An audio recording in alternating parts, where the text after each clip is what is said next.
siphinde sibuze until sikufike la sivumelana khona cha ayikazi ibe khona isitting enjalo. Ukuqhubekela phambili ke kulolu daba leni ngabe ngicama ukuthi nenze njani since department ningagculisekela indlela eniphendula ngayo.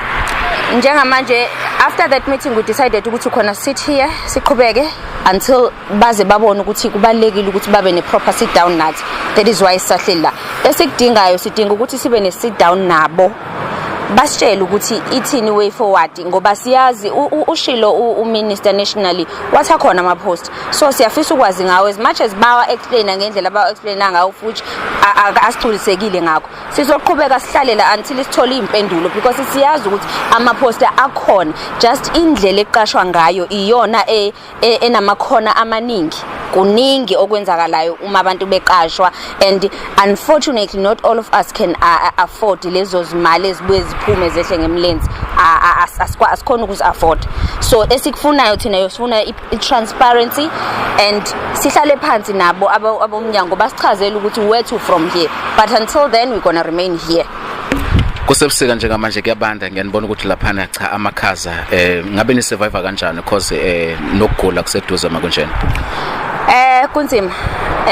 oza kwethu nje bayagula sihla senyuka emakliniki and asiyazi nakahle indlela sizoyibona laba ababased la abanye kumanje abekho base clinic because kuyabanda ngenhlanhla sibe nomamfundisi olapha phezulu 57 Long Market wasi offerish ukuthi intambama ukuze singagcini sesidlala amaphara siye kuthola ishelter so siyakhona ukuthi intambama ngabo 5 sifike ke sikwazi ukuthola ishelter sikwazi ukulala and then sivuke ekseni sikwazi ukuthola nokuya ngasethunjini sibuye futhi siyohlala la but njengoba kusebusika nje akukho kahle we are really struggling and sisuka kude emakhaya sisuka emakhaya sinethemba lokuthi uma sibuyele emuva sobuyela siphethe something and asisuke emakhaya afanayo kunzima emakhaya lapho siluka khona abazali bathembe thina and as much as ibanda asimesela ukubuya emakhaya singaphethe lutho. Sengizokudedela ngicela ukubuza mhlawumbe ngasho ukuthi usuka kuphi njengoba ufikelana. Ngisuka eMlazi la ngihlala khona yebo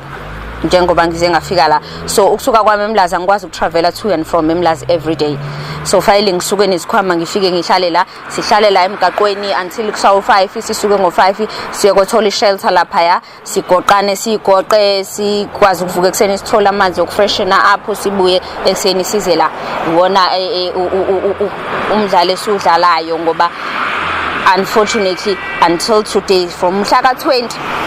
abazihluphi bayangena nje la basibuke baphinde baphume bashiye la